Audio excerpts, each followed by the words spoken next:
vinegar experiment. Took 4 cups of flour. You see?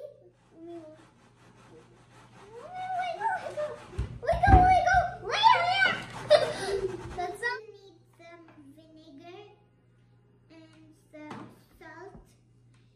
And if you want to, we will need a flask to put it here. And we'll need some baking powder. Baking powder and these any color you want. And some warm water.